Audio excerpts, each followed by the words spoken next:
Boa noite a todos, dando então continuidade aos estudos da noite do livro Caminho, Verdade e Vida. A lição do Evangelho nos traz por título A Prática do Bem. E o texto do Evangelho é de Pedro, primeira epístola de Pedro, no capítulo 2, versículo 15, nos diz Pedro: porque assim é a vontade de Deus que, fazendo o bem, tapeis a boca à ignorância dos homens loucos. Então, nesse capítulo, Pedro ele nos relembra a necessidade de sermos bons, de fazermos o bem sempre. Então, quem quiser dar uma estudadinha em casa para entender melhor, compreender melhor a lição, está lá no 1 Pedro, capítulo 2, versículo 15. E Emmanuel, ele explana esse texto do Evangelho para o nosso melhor entendimento. Diz Emmanuel: à medida que o espírito avulta em conhecimento, mais compreende o valor do tempo e das oportunidades que a vida maior lhe proporciona, reconhecendo, por fim, a imprudência de gastar recursos preciosos em discussões estéreis e caprichosas. Então, à medida que o espírito cresce em conhecimento, em aprendizado, mais vai se compreendendo o valor do tempo e das oportunidades que nos é oferecida por Deus, proporcionando para nós a melhoria nossa íntima, a transformação da nossa vida. E com isso a gente também vai aprendendo a cuidar mais, a não descuidar desses recursos, nem gastar esses recursos preciosos em discussões estéreis, infantis, que não nos levam a nada. E muitas vezes a nossa própria teimosia nos mantém ali fixos, presos na nossa maneira de pensar e de agir. E com isso nós equivocamos em muitos pontos, gastamos um tempo enorme do nosso tempo precioso, no qual Deus nos concede para que a gente aprenda a ser melhor. A gente gasta com discussões estéreis, que não nos leva a lugar nenhum, querendo impor o nosso ponto de vista, a nossa maneira de ser, e não aplicando na nossa vida os ensinamentos de Jesus. Esquecemos a lei divina e queremos então levar ao nosso modo. E com isso aí vem o que para nós? O sofrimento, as dificuldades, que são criações nossas, pela nossa maneira de agir. E aí criamos também discussões com a nossa família, com aqueles que nos cercam. Ganhamos então ou conquistamos inimigos, pela nossa própria culpa, pela nossa própria maneira de agir contrária às leis divinas. Continua Emmanuel: o apóstolo Pedro recomenda seja lembrado que é da vontade de Deus que se faça o bem, impondo silêncio à ignorância e à loucura dos homens. Então ele está nos relembrando que é da lei divina que nós façamos o bem sempre. E aí recordamos Jesus quando nos informa, esclarecendo-nos de que tudo que fazemos aos outros, a nós mesmos o fazemos. Daí a importância de aplicarmos essa lei em nós. A gente quer aplicar para os outros e a gente faz as coisas da nossa maneira. Aí vem o sofrimento.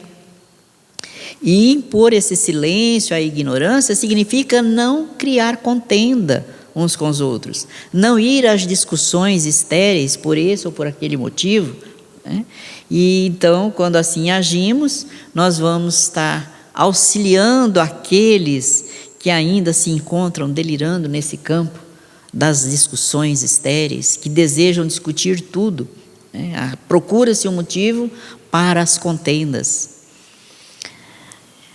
Uma contenda, diz Emmanuel, pode perdurar por muitos anos, com graves desastres para as forças em litígio. Todavia, basta uma expressão de renúncia para que a concórdia se estabeleça num dia. Veja bem, então esses conflitos que nós criamos uns com os outros, eles podem durar muitos e muitos anos, muitos séculos até, não é? E isso traz o quê? Graves desastres, ou seja, inúmeras dificuldades para todos nós. Entre nós que criamos a contenda e aquele que está brigando conosco, então criamos conflitos. Quantos conflitos familiares, quantos conflitos entre a sociedade, entre amigos, que terminam muitas vezes em tragédias, por pequenas coisas, por falta de aplicar a lei divina em nossas vidas. Então, quando alguém renuncia a essa discussão, vem a concórdia, vem a paz, volta a amizade, volta o ambiente doméstico naquele equilíbrio necessário. Basta que alguém renuncie, mas na maioria das vezes nós queremos impor, mostrar que somos melhores, que entendemos melhor, que nós temos o conhecimento. E não foi assim que Jesus nos ensinou. Ele disse que aquele que quer ser o maior, seja o menor de todos. E continua Emmanuel: no serviço divino, é aconselhável não disputar, a não ser quando o esclarecimento e a energia traduzam caridade. Nesse caminho, a prática do bem é a bússola do ensino.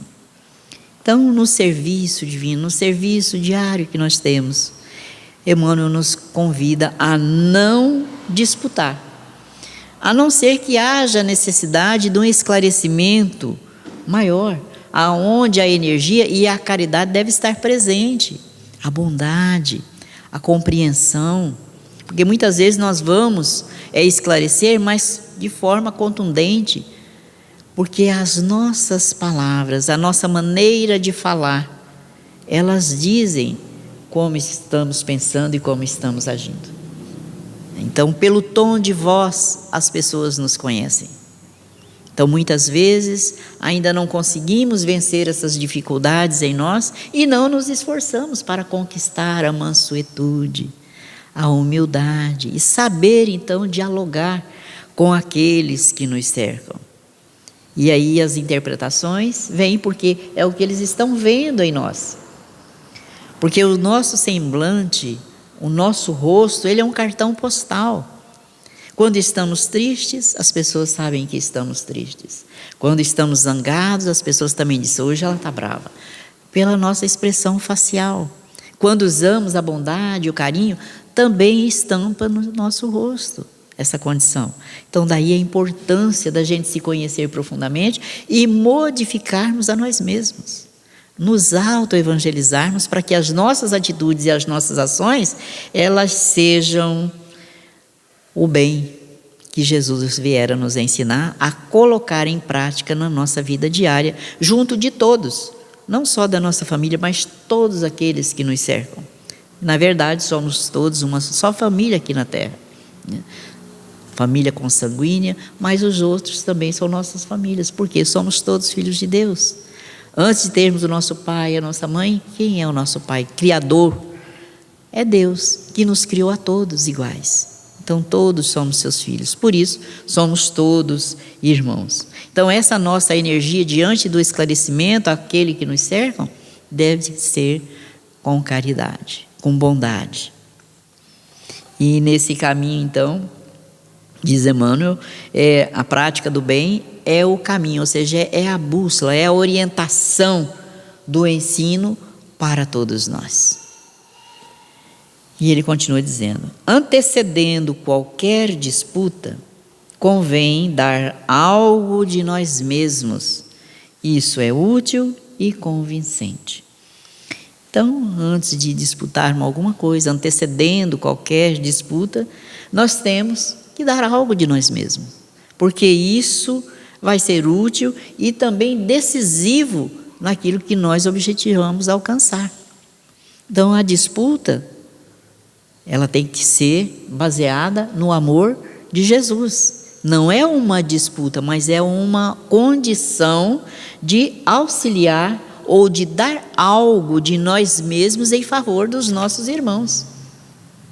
Porque quando nós disputamos algo, nós queremos para nós, não é? Mas quando nós realizamos uma tarefa por amor, nós não vamos entrar na disputa, mas nós vamos ofertar o que de melhor nós temos àqueles que nos cercam. Então não haverá essa disputa. Se há uma contundência, um conflito, nós vamos ter sabedoria para conduzir-nos e assim auxiliar aqueles que ainda não pensam e não agem como nós. Vamos dar o exemplo, ofertando algo de nós mesmos. E Emmanuel diz: o bem mais humilde é semente sagrada. Então, aquilo que nós ofertamos com humildade, mais simples que seja, ele diz que é uma sementinha sagrada, porque vai ficar gravada nos corações. Vamos recordar Jesus. Tudo que ele nos ensinou, ele não ensinou apontando o dedo, dizendo que nós estávamos errados. Não. Ele ensinou com o exemplo da sua vida. Tudo o que ele ensinou foi exemplificado por ele. Por isso, as suas palavras, que estão escritas no Evangelho, que não foi ele quem escreveu, mas os seus discípulos, têm sabor de vida eterna. Há 2000 anos foram escritos, e parece que foi hoje, parece que é para nós hoje. Naquela época a cultura era diferente, mas é tão atual para todos nós, de uma compreensão tão lógica, não é? Então, vivência. Por isso, ele nos conduziu a todos, a humanidade inteira. Convocado a discutir, Jesus imolou-se. Quando ele foi convidado a discutir lá no Sinédrio, ele se calou, se deixou imolar, foi crucificado. Exemplo do amor. Vendo aquela multidão, muitos que o haviam curado, que ele o havia curado, muitos que ali recebeu dele orientações, ali estava pedindo para que ele fosse crucificado. Ele olhando, quando já na cruz, Pai, perdoa-lhes, eles não sabem o que fazem. Vendo a nossa condição ainda de imaturidade, como diz aqui Emmanuel no início, né? Aliás, o Pedro, homens ainda alucinados, loucos, insensatos. Mas Jesus viu irmãos enfermos, doentes da alma, necessitados de amparo divino. Então ele aconchegou-nos mais ainda ao seu coração misericordioso. E com isso ensinando-nos que assim também nós devemos proceder uns para com os outros. Por se haver transformado ele próprio em divina luz, dominou-nos a treva da ignorância humana. Então ele se transformou nessa luz divina que clareia o nosso planeta Terra. E com o seu exemplo, convivendo aqui conosco, vendo, passando pelas dificuldades enfrentadas por nós, para nos ensinar, para exemplificar o amor verdadeiro. E ainda foi claro: vós podeis fazer tudo o que eu faço e até mais, se quiserdes. Vós sois deuses, fazei a vossa luz brilhar diante dos homens. Quer dizer, ensinou-nos como nós devemos nos conduzir. Fazer a nossa luz brilhar significa vencer as imensas dificuldades que trazemos, aprendermos a ser bons, a fazer o bem sempre, principalmente para aqueles que nos faz sofrer, aqueles que nós achamos que não merecem o bem. Esses são os que mais carecem da nossa mão amiga, do nosso ombro amigo, da nossa compreensão, da nossa tolerância, da nossa bondade. Não parlamentou conosco, em vez disso, converteu-nos. Então, Jesus não discutiu conosco, não discutiu, mas, com o exemplo da sua vida, nos converteu ao seu amor divino, ao amor do nosso Pai. Convidou-nos a estar com o nosso Pai, dizendo que não conseguiríamos ir ao Pai se não fosse por Ele. Ou seja, se não seguíssemos passo a passo os seus exemplos, que é a nossa subida espiritual, galgando os degraus da evolução.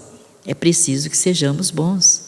É preciso que vençamos as imensas dificuldades que trazemos dentro de nós.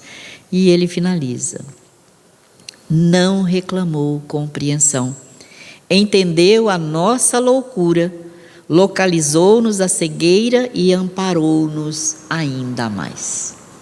Então Jesus não reclamou a compreensão daqueles que ele havia curado das mazelas do corpo, da alma, daqueles que ele havia levado o Evangelho. Não reclamou compreensão dos seus próprios discípulos que o abandonaram. Pedro negou 3 vezes. Todos ficaram com medo também serem presos. Não reclamou compreensão de ninguém. Olha, eu ajudei vocês, vocês me abandonam. Não reclamou. Mas entendeu a dificuldade de cada um. Sabia ele que o momento oportuno iria chegar. E depois que ele retorna, sai do corpo, acompanha os discípulos na estrada de Emaús e eles não o reconhecem. E eles falam da beleza dos ensinamentos, pergunta primeiro por que eles estavam tristes.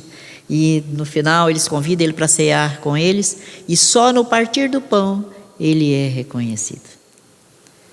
E mesmo assim, não exigiu, mas como vocês não me reconhecem? Assim seríamos nós, né? Chegar num ambiente com alguém que a gente conhece e a pessoa não reconhece. Mas, poxa, você não está me reconhecendo? Eu sou fulano de tal.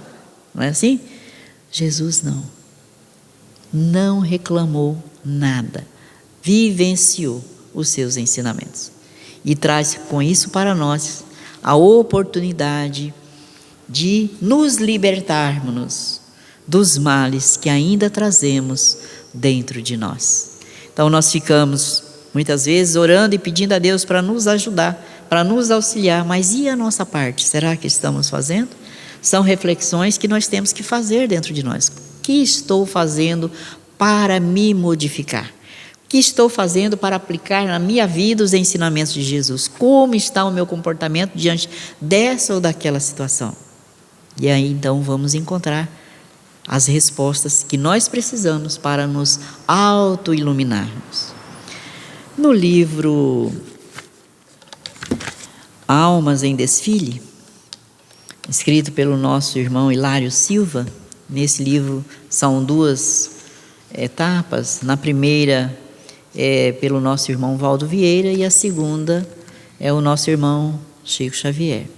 Então a história desta noite, que vem complementar esses ensinamentos sobre o bem que nós devemos realizar em nós, é o nosso irmão Valdo Vieira. E tem o título desta lição, Os Vira-Latas.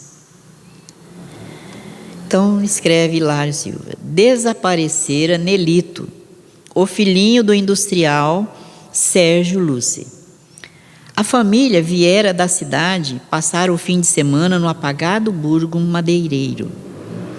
E Manuel, o pequeno Nelito de 4 anos, embrenhara-se na mata enorme que circundava a localidade. 2 horas longas de expectativa. A senhora Lucy chorava ao pé do marido, preocupado. Amigos chegando, servidores em movimento. Lá estavam as pessoas mais salientes da vila. O médico, o sacerdote, o juiz, alguns professores e o antigo advogado, o doutor Nascimento Júnior, muito conhecido pela sua intransigência religiosa. Humilde, apareceu também Florêncio Gama, o diretor do templo espírita recém-fundado. Misturava-se em sua roupa surrada à turba pauradora no grande portão da entrada, sustentando 2 cães arrepiados em corda curta. Florêncio, vem cá. Era o doutor Nascimento a chamá-lo. O operário simples, de chapéu na mão e segurando os cachorros mansos, foi atender. Talvez desejando humilhá-lo, o causídico pronunciou grande sermão. Não estimava saber que um templo espírita se erguera. Respeitava em Florêncio um homem de bem, trabalhador correto, ordeiro. Entretanto, não queria vê-lo nas fileiras espíritas. E acrescentava que os espíritas não eram cristãos tradicionais. Não tinham classe, discutiam livremente o Evangelho do Senhor, e isso lhe parecia desrespeito. A doutrina espírita, a seu ver, constituía desordenado movimento do povo, sem pastor visível, sem qualquer linha aristocrática na direção. Que o amigo lhe desculpasse. A hora de inquietude não comportava o assunto, contudo, não conseguia furtar-se ao ensejo. Florêncio ouviu calado. Explicou que desejava simplesmente cooperar na busca e pediu uma roupa usada pela criança. A senhora Lucy atendeu. Em seguida, solicitou a presença dos cães que habitavam a casa. Vieram à sala 4 bulldogs solenes, 5 dinamarqueses fidalgos, 2 fox terriers e uma cadelinha Basset. Florêncio deu-lhes a roupa da criança a cheirar, mas não se moveram. A seguir, repetiu a operação com os 2 cãezinhos que o acompanhavam. Latiram impacientes e, libertos, correram para a mata, voltando daí a alguns minutos, ladrando alegremente. Sigamo-los, disse Florêncio.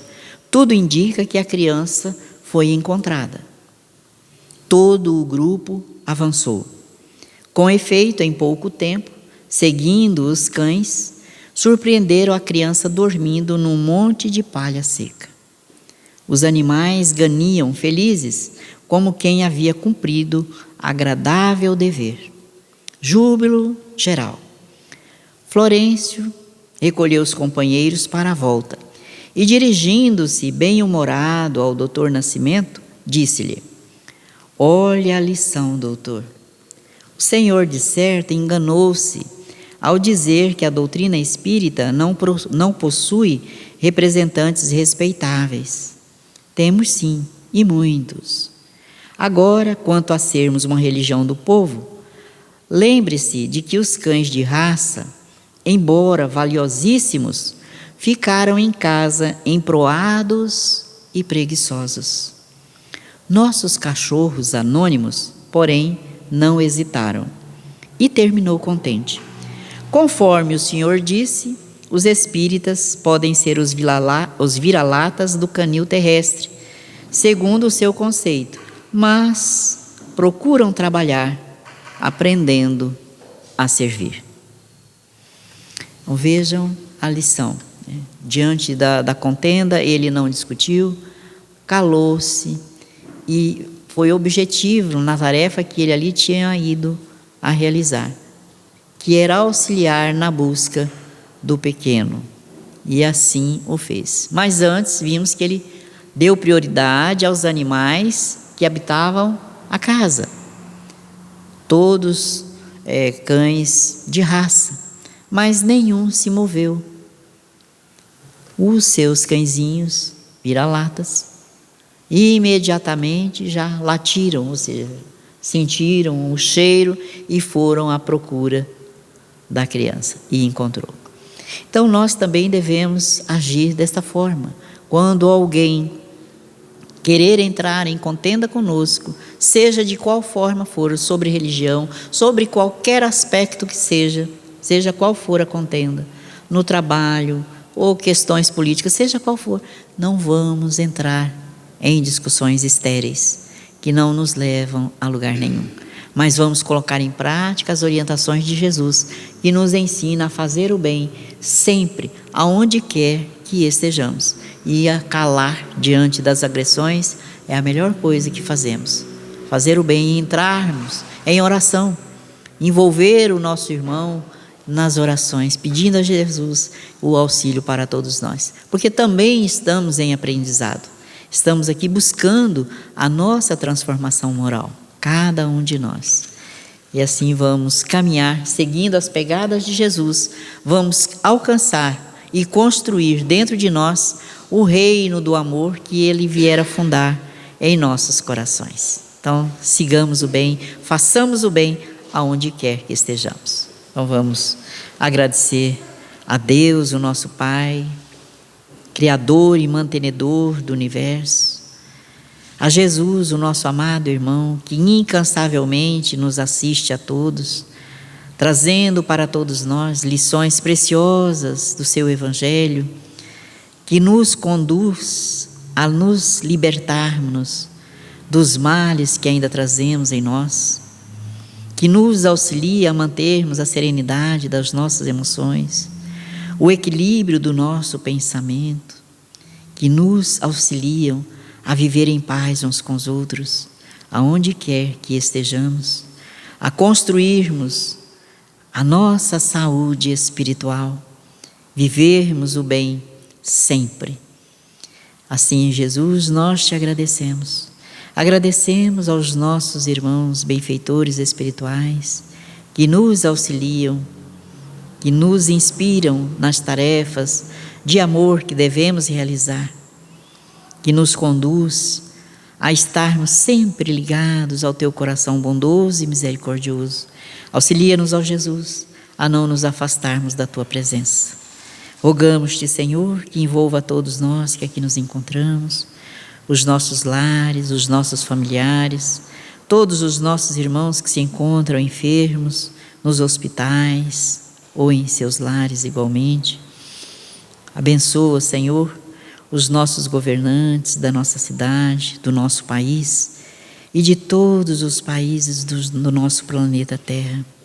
Te rogamos, ó Jesus, que envolva com o teu amor aqueles que se encontram em guerras, os nossos irmãos que estão retornando à pátria espiritual.